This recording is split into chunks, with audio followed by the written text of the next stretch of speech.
Summer வந்தாச்சு. What's your plan for this holiday? எங்க கிட்ட விட்டுருங்க, நாங்க பாத்துக்கிறோம். VGT holidays. GT Holidays, South India's #1 travel brand. அடகில் இருக்கும் தங்க நகைகளை மீட்டு 10 நிமிடங்களில் பிரைம் கோல்ட் ஹப் மூலம் அதிக விலைக்கு விற்க 7997990028 தொடர்பு கொள்ளவும். ஆதர் நேயர்களுக்கு அன்பு வணக்கம். பலுஜிஸ்தான் மாகாணத்தில் நெருக்கடி நிலையை இஸ்லாமாபாத் அரசாங்கம் அமல்படுத்தி இருக்கிறது. இந்த நாள் மிக விரைவில் வரும் அப்படின்னு நம்ம எதிர்பார்த்தோம். ஏன்னா நம்ம தான் தொடர்ச்சியாக இந்த தமிழக ஊடகங்கள்ல பாகிஸ்தானுடைய இன்டர்னல் அஃபேர்ஸ், குறிப்பாக பலுஜிஸ்தான், கைபர் பக்துங்வா, சிந்து உள்ளிட்ட மாகாணங்கள் நடக்கக்கூடிய பிரச்சனைகளை நம்ம தொடர்ச்சியா ரிப்போர்ட் பண்ணிட்டே வரோம். நமக்கு இந்த செய்தியோடைய அந்த ஓட்டத்தை பார்க்கும்போதே மிக நிச்சயமாக பலுஜிஸ்தான்ல இந்த மாதிரியான ஒரு நிலை ஒரு நாள் ஏற்படும் நினைச்சிட்டு இருந்தோம். இப்ப அந்த நிலை ஏற்பட்டிருக்கிறது. பாகிஸ்தானுடைய அரசாங்கமே அங்க நெருக்கடி நிலையை அமல்படுத்தி இருக்கிறாங்க அப்படிங்கறத ஒரு செய்தி அப்படிங்கிறது வந்திருக்கு. இந்த செய்தியோடைய பின்னணி என்ன, இன்னும் என்ன மாதிரியான விஷயங்கள் அங்க நடந்துட்டு இருக்கு அப்படிங்கறத பாக்குறோம். முதல் விஷயம், பலுஜிஸ்தான் அப்படிங்கிற அந்த மாகாணம். இந்த மாகாணத்துல ஏதோ நிறைய பேர் என்ன நினைக்கிறாங்க அப்படின்னா, இன்னைக்கு இல்ல நேற்றுல இருந்து தான் இந்த தனிநாடு கேட்டு ஒரு போராட்டம் நடக்குது அப்படின்ட்டு இவங்க நினைச்சிட்டு இருக்கிறாங்க. அப்படி கிடையாது. 1948 முதல் இங்க இந்த தனிநாடு கேட்டு இந்த போராட்டம் அப்படிங்கிறது தொடர்ச்சியாக அங்க இருக்கக்கூடியவர்களால முன்னெடுக்கப்பட்டுட்டே வருது. இப்போ அது அடுத்த தலைமுறைக்கு கடத்தப்பட்டு, அது அடுத்த தலைமுறைக்கு கடத்தப்பட்டுன்னு சொல்லிட்டு ஒரு 2-3 தலைமுறைகள் கடந்து இந்த போராட்டம் தொடர்ச்சியா நடந்துகிட்டு இருக்கு அப்படிங்கிறத பாக்குறோம். இப்போ ஒரு பீக் ஸ்டேஜில் அது எட்டியிருக்கிறது. ஏன் அப்படின்னா, பாகிஸ்தான் என்ற நாடு, அதோடைய அட்மினிஸ்ட்ரேஷன் தொடர்ச்சியா ஒரு மால் அட்மினிஸ்ட்ரேஷன், ஜனநாயக ரீதியான ஆட்சி கிடையாது. தீவிரவாதிகளுக்கு புகலிடம் தருவது, அவர்களை வைத்து அண்டை நாடுகள் மீது தாக்குதல் நடத்துவது, அது இந்தியா தொடங்கிய பல நாடுகளில் தாக்குதல் நடத்துவது, உள்நாட்டு மக்களுக்கு அந்த வளர்ச்சியில எந்த விதமான ஒரு பங்கும் வகிக்கிறது கிடையாது. உள்நாட்டு மக்களுக்கு வேலை வாய்ப்பை உருவாக்கும் விதமா சர்வதேச பார்டரை திறந்து விட்டு நீ அங்கிருந்து போய் பெட்ரோல் கடத்துன்னு சொல்லிட்டு பலுஜிஸ்தான் மக்களை ஒரு இன்டைரக்டா ஒரு அழுத்தம் கொடுப்பதுன்னு சொல்லிட்டு எந்தெந்த வகையிலாம் மோசமான ஒரு விஷயத்தை செய்ய முடியுமோ அது எல்லாத்தையுமே இந்த பாகிஸ்தான் இருக்கக்கூடிய இஸ்லாமாபாத் அரசாங்கம் தொடர்ச்சியா செஞ்சுட்டு வராங்க. ஸோ அது எல்லாமே நாளுக்கு நாள் இந்த போராட்டத்துக்கு வலு சேர்த்துக்கிட்டே வருது.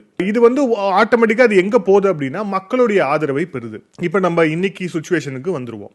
இப்போ இன்னைக்கு இந்த குவெட்டா அப்படிங்கிற அவங்களுடைய மிக முக்கியமான ஒரு பகுதியிலிருந்து 29 கிலோமீட்டர்ல மஸ்டங் அப்படிங்கிற ஒரு பகுதி இருக்கு. அந்த பகுதியில் நடத்தப்பட்ட இந்த தாக்குதல், குறிப்பாக இந்த பலோஜ் போராளிகள் நடத்தக்கூடிய தாக்குதல் சம்பந்தமான காட்சிகளை நம்ம பார்த்தோம். அந்த வீடியோஸை நேரடியா பார்க்கும்போது அங்க நிலைமை எப்படி கடங்காமல் எப்படி போயிட்டு இருக்கு அப்படிங்கிற அந்த விஷயத்தை பார்க்கிறோம். மிக முக்கியமாக பாகிஸ்தானுடைய நேஷனல் பேங்க் ஆஃப் பாகிஸ்தான் அப்படிங்கிற அந்த வங்கி, அது எல்லா மாகாணங்களிலுமே இருக்கக்கூடிய ஒரு வங்கி. இப்ப நம்ம எப்படி IOB எப்படி இருக்கோ அந்த மாதிரி இருக்கக்கூடிய ஒரு வங்கி. அந்த வங்கியில தாக்குதல், அதுக்கப்புறம் அந்த வங்கியை தீயிட்டு கொளுத்துறது அப்படிங்கிற அந்த இடத்தை நோக்கி அந்த போராளிகள் நகர்ந்திருக்கிறாங்க. அது மட்டும் இல்லாம சர்வ சாதாரணமா கையில ஒரு AK-47, அதுக்கப்புறம் இந்த பலுஜிஸ்தான் அந்த போராளிகளுக்குன்னு இருக்கக்கூடிய அந்த தனியான ஒரு கொடி, அந்த கொடியை போட்டுக்கிட்டு ஒரு 2 வீலர்ல கிட்டத்தட்ட 4-5 போராளிகள் ஒன்னா போறது, கத்திக்கிட்டே போறது உள்ளிட்ட விஷயங்களை அந்த பலுஜிஸ்தான்ல கூடிய லோக்கல் மக்கள் காட்சிப்படுத்தி அதை இப்ப சமூக வலைதளங்களை பரவிட்டு இருக்காங்க அப்படிங்கறத பாக்குறோம்.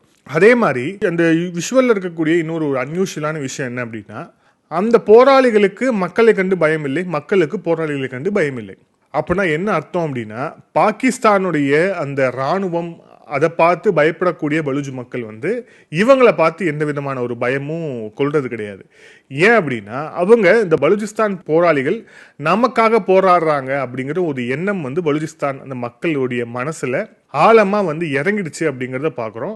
அதே மாதிரி பாகிஸ்தானுடைய ராணுவத்தை அவங்க ஒரு ஆக்கிரமிப்பு படையா தான் பாக்குறாங்க அப்படிங்கிற அந்த ஒரு சூழ்நிலை மிக தெளிவாக உருவாயிடுச்சு. ஸோ இவங்க இந்த தாக்குதல்ல கிட்டத்தட்ட ஒரு 7 பேர் கிட்ட காயமடைந்து இருக்கிறார்கள் அப்படின்னு இப்போ வரைக்கும் வரக்கூடிய செய்திகள் சொல்லுது. ஆனா வரக்கூடிய காட்சிகள், குறிப்பாக தொடர்ச்சியாக கேட்கக்கூடிய துப்பாக்கி சத்தம், அப்புறம் குண்டு வெடிக்கும் சத்தம், அதுக்கப்புறம் அங்க இருக்கக்கூடிய அரசு அலுவலகங்களுக்கு போய், குறிப்பா ஒரு இடத்துல ஒரு அரசு அலுவலகத்துக்குள்ள போய் அந்த அலுவலகத்துல இருக்கக்கூடிய ஆவணங்கள் எல்லாத்தையுமே தீயிட்டு கொளுத்தி இருக்கிறாங்க. அப்புறம் அந்த அலுவலகத்துல அவங்க அந்த அரசு ஊழியர்கள் வைத்திருந்த அந்த வாகனங்கள் எல்லாத்தையுமே தீக்கிரையாக்கியிருக்காங்க. ஸோ அரசுடைய கட்டிடங்கள், அரசுடைய அலுவலகங்கள், அரசுடைய வங்கி உள்ளிட்ட எல்லா விஷயத்தின் மீதும் தாக்குதல். கிட்டத்தட்ட இப்போ வரக்கூடிய செய்தி என்ன உணர்த்துது அப்படின்னா, பலுச்சிஸ்தானுடைய அந்த மஸ்டங் அப்படிங்கிற அந்த பகுதி பலுச்சிஸ்தானில் இருக்கக்கூடிய ஒரு மாவட்டம்னு வச்சுக்கலாம். ஸோ வந்து அந்த பகுதியோடைய முழு கட்டுப்பாடும் இப்போ வந்து அந்த பலோச் போராளிகள் கிட்ட போயிடுச்சு அப்படிங்கிற மாதிரியான செய்தி தான் இப்போ வருது. இல்லை இன்னொரு விஷயம் என்ன அப்படின்னா, இந்த செய்தி கிடைக்கிறதுல ஒரு சின்ன சின்ன தடை அப்படிங்கிறது இருக்கு. ஏன்னா பாகிஸ்தான்ல அந்த மீடியா ஃப்ரீடம் அப்படிங்கிறது சுத்தமாக கிடையாது. அவங்க என்ன செய்தியை வந்து ஃப்ளோட் பண்ண நினைக்கிறாங்களோ அதான் அவங்க ஃப்ளோட் பண்றாங்க. அதை தாண்டி சர்வதேச ஊடகங்கள் இப்ப சமூக வலைதளம் இருக்கு அப்படிங்கறதால அந்த வீடியோக்கள் எல்லாமே வெளியே வருது அப்படிங்கறத பாக்குறோம். இது எதுவுமே பாகிஸ்தானுக்கு ஒரு நல்ல செய்தியாக கிடையாது. குறிப்பாக எவ்வளவு கேவலமாக ஒரு ஆட்சியை வந்து இவங்க நடத்துனாங்க அப்படின்னா இந்த அளவுக்கு சுச்சுவேஷன் போகும் அப்படிங்கறது நம்ம குறிப்பிட்டு பார்க்கலாம். உடனடியாக இங்க இருக்கக்கூடிய ஒரு சில நடுநிலையாளர்கள் என்ன பண்றாங்க அப்படின்னா, ஏன் இந்தியாவில் பிரச்சனை இல்லையா, மணிப்பூர்ல என்ன ஆகுது, அதுக்கப்புறம் வந்து அங்க என்ன ஆகுது இங்க என்ன ஆகுதுன்னு கேட்குறாங்க. மணிப்பூர்ல இந்த மாதிரி வந்து தாக்குதலை வந்து நடத்துவதோ, இந்த போராளிகள் குழுக்கள் வந்து போறதோ, அதே மாதிரி அவங்க ஒரு இடத்தை கைப்பற்றுறதோ, இந்த மாதிரி எந்த சம்பவங்களும் அவங்க வந்து கிடையாது. ரெண்டாவது அங்க வந்து பேங்கை கொளுத்துறது உள்ளிட்ட விஷயங்களுக்கெல்லாம் அவங்க வந்து போல. அதே மாதிரி அங்க இருக்கக்கூடியது தீவிரமான ஒரு பிரச்சனையா மணிப்பூர்ல இருக்கிறது அப்படின்னா மிக நிச்சயமாக ஆம், தீவிரமான பிரச்சனை தான். ஆனால் அந்த தீவிரமான பிரச்சனை அப்படிங்கிறது வேறு, தனிநாடு போராட்டம் அப்படிங்கிறது வேறு. ரெண்டுத்தையுமே வந்து ஒப்பிடவே முடியாது. ஸோ பலுச்சிஸ்தானில் நடக்கக்கூடிய இந்த போராட்டம் அப்படிங்கிறது ஒரு உச்ச கட்டத்தை வந்து எட்டிவிட்டது. மிக குறிப்பாக அவங்களுடைய அந்த போராட்ட குழுவுடைய தலைவர், போராட்ட குழுவுடைய ஒரு முகமாக இருக்கக்கூடிய மாரங் பலூச் இன்றும் சிறையில் தான் இருக்கிறார். இன்றும் சிறையில் தான் இருக்கிறாங்கிறது ரொம்ப தெளிவாக தான் சொல்றேன். இன்னைக்கு வரைக்கும் அவங்க சிறையில் இருக்கிறாங்க. ஆனால் நாளைக்கு இந்த சுச்சுவேஷன் எப்படி மாறும் அப்படின்ட்டு வந்து நம்ம வந்து அதை கணிக்க முடியாத ஒரு சுச்சுவேஷன் தான் இப்போ பலுச்சிஸ்தான் நடந்துட்டு இருக்கு. இதுல இப்ப இன்னொரு விஷயம் பாருங்க, எந்த ஒரு நாடாவது தன்னுடைய சொந்த நாட்டு மக்களுக்கு எதிராக ஒரு பயங்கரவாத இயக்கத்தை உருவாக்குமா? இதை பாகிஸ்தான் செய்யும். அதனால தான் அந்த அரசாங்கத்துடைய மனநிலை எப்படி இருக்குன்னு சொல்லிட்டு நம்ம வந்து அந்த செய்திகளில் வந்து பார்த்துக்கிட்டே வரோம். குறிப்பாக வந்து பாகிஸ்தான் டெத் ஸ்குவாட் அப்படிங்கிற பேர்ல ஒரு அமைப்பு, அது ஒரு குழு, அது என்ன வேணா வச்சுக்கலாம். இந்த அமைப்பு அப்படிங்கிறது, இந்த குழு அப்படிங்கிறது 1971 வங்கதேசத்துல தான், ஈஸ்ட் பாகிஸ்தான்ல அங்க இருக்கக்கூடிய கிளர்ச்சியாளர்களை வந்து ஒடுக்குவதற்காக வந்து உருவாக்கப்படுது அப்படின்னு சொல்லப்படுது. ஸோ அப்போ வந்து அவங்க போய் அந்த பாகிஸ்தானுடைய டெத் ஸ்குவாட் போய் அங்க இருக்கக்கூடிய கிளர்ச்சியாளர்கள், அங்க இருக்கக்கூடிய அந்த திங்கர்ஸ், அப்புறம் முக்கியமான தலைவர்கள் எல்லாத்தையுமே வந்து கொன்று குவித்தது இதே படையதான். இப்ப இதே படையை வந்து பலுச்சிஸ்தான்ல இறக்கி விட்டுருக்காங்க. இது இறக்கி விட்டு என்ன ஆயிருக்கு அப்படின்னா, இவங்க அந்த பலுச்சிஸ்தானுடைய அந்த போராளிகள் குழுக்கள் மீது டார்கெட் பண்ணாலும் பரவாயில்ல, இவங்க அதை தாண்டி காமன் சிவிலியன் மேல கை வச்சிருக்காங்க. மிக குறிப்பாக வந்து முகமது அயாத் அப்படிங்கிற ஒரு இளைஞன், 22 வயது இளைஞன். அந்த இளைஞனை வந்து பிடிச்சி அவனை வந்து கொலை செய்து உடம்பு ஃபுல்லா வந்து புல்லட்டு அப்படியே வந்து பொது வழியில வந்து வீசிட்டு போயிருக்கிறாங்க இந்த இயக்கம்.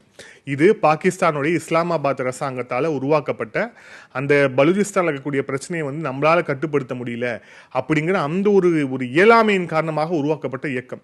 இந்த மாதிரி கேவலம் வேற எந்த நாட்டிலேயாவது நடக்குமா? இது நடக்கும் அப்படின்னா அது பாகிஸ்தான்ல மட்டும்தான் நடக்கும். குறிப்பாக சொந்த நாடு மக்களுக்கு எதிராகவே. பலுச்சிஸ்தான்ல தனிநாடு கேட்டு போராட்டம் நடக்குது தான். ஆனா பலூச் அந்த மக்களும் வந்து பாகிஸ்தானியர்கள் தானே, அவங்களுடைய ஐடென்டிட்டி, நேஷனல் ஐடென்டிட்டியும் வந்து பாகிஸ்தான் தானே.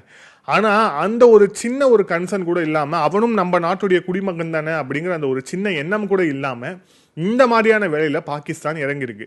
ஏற்கனவே நம்ம கடந்த மாதம் ஒரு பதிவுல சொல்லியிருந்தோம், பலுச்சிஸ்தான்ல ஒரு இடத்துல வந்து ஒரு தாக்குதல் சம்பவம் நடக்குது. பள்ளி வாகனத்துல வந்து இந்த வெடிகுண்டு வச்சு வந்து தாக்குதல் நடந்தது, அதுல வந்து குழந்தைகள் இறந்தாங்க அப்படின்னு. அப்பவே நம்ம சொல்லியிருந்தோம், அங்க இருக்கக்கூடிய போராளிகள் குழுக்கள் யாருமே வந்து முன் வரல, அந்த தாக்குதலை நாங்க நடத்தணும் அப்படின்னு சொல்லிட்டு யாருமே முன் வரல. உடனடியா இவங்க வந்து இந்தியா தான் செஞ்சிச்சு, இவங்க வந்து பாகிஸ்தான் தான், இது பலுச்சிஸ்தான்ல இருக்கக்கூடிய போராளி அமைப்பு தான் செஞ்சுன்னு பாகிஸ்தான் அரசாங்கம் வெக்கவே இல்லாம சொன்னாங்க. ஆனா இப்ப அப்பவே நம்ம சொன்னோம், இதுக்கு பின்னாடி இந்த நாசக்கார உளவு அமைப்பான ISI உடைய கை நிச்சயமாக இருக்கிறது. ஏன்னா பலூஜோடைய அந்த போராளிகள் குழுக்கள் அவங்க பலூஜ் மக்கள் மீது எந்த ஒரு தாக்குதலையும் வந்து நடத்தவே இல்லை அப்படிங்கிறத பார்க்கிறோம். இதுல இன்னொரு கூடுதலான விஷயம் சொல்றேன். ஆபரேஷன் சிந்து டைம்ல நம்ம நிறைய டார்கெட்ஸை வந்து எடுத்தோம். குறிப்பாக அவங்களுடைய பஞ்சாப் மாகாணத்தில் இருக்கக்கூடிய பகுதியெல்லாம் கூட நம்ம டார்கெட் பண்ணுவோம். நம்ம டார்கெட் பண்ணாத இன்னொரு இடம் பலுச்சிஸ்தான். நம்ம ஏன் டார்கெட் பண்ணலங்கிறதுக்கு ஒரு காரணம் இருக்கு. ஸோ இந்த மாதிரியான சுச்சுவேஷன் தான் வந்து அங்கே நடந்துகிட்டு இருக்கு. ரெண்டாவது, சொந்த நாட்டுக்கு எதிராக தீவிரவாத இயக்கத்தை வந்து உருவாக்குறதுக்கான இன்னொரு காரணம் என்ன தெரியுமா? அங்க போறதுக்கு பாகிஸ்தானுடைய ராணுவ வீரர்கள் பயப்படுறாங்க இப்போ.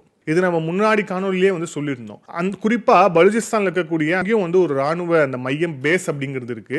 நைட்டு வந்து ஒரு விஷயம் நடக்குதா என்ன தெரியுமா? அவங்க வந்து சிறுநீர் கழிக்க கூட அவங்க வந்து வெளியே வர முடியாத ஒரு சூழல்ல ஒரு பயத்துல வந்து இருக்கிறாங்க பாகிஸ்தானுடைய ராணுவம். இது எந்த அளவுக்கு நிலைமை கட்டுக்கடங்காமல் மோசமா போயிட்டு இருக்கு அப்படிங்கிறத இதை விட ஒரு இந்த செய்தியை விட ஒரு செய்தியா வந்து நம்ம எக்ஸ்பிளைன் பண்ணவே முடியாது. ஸோ சொந்த நாட்டு ராணுவமே வந்து நைட்டு வெளியே போறதுக்கு வந்து பயப்படக்கூடிய ஒரு நிலை பலுச்சிஸ்தான்ல ஏற்பட்டிருக்கு அப்படின்னா பலுச்சிஸ்தான் எதை நோக்கி போகுது அப்படிங்கிறது இந்த சர்வதேச சமூகத்துக்கு மிக நிச்சயமாக தெரியும். அதே மாதிரி இது தெரியக்கூடிய நிலை தற்போது பாகிஸ்தானுக்கும் வந்துவிட்டது. பாகிஸ்தான் என்ற அந்த நாடு இஸ்லாமாபாத்ல உட்கார்ந்து இருக்கக்கூடிய அந்த ஆட்சியாளர்களுக்கு தங்களுடைய நிலப்பரப்புல 43% நிலப்பரப்பை நம்ம வந்து இழக்க போறோம் அப்படிங்கிற அந்த பயம் வந்து எப்பவோ வந்தாச்சு. அந்த பயம் அப்படிங்கிறது நிஜமாகும் காலம் விரைவில் நடக்க போகுது. மீண்டும் இன்னொரு காணொலியில் சந்திப்போம். அதுவரை நன்றி, வணக்கம்.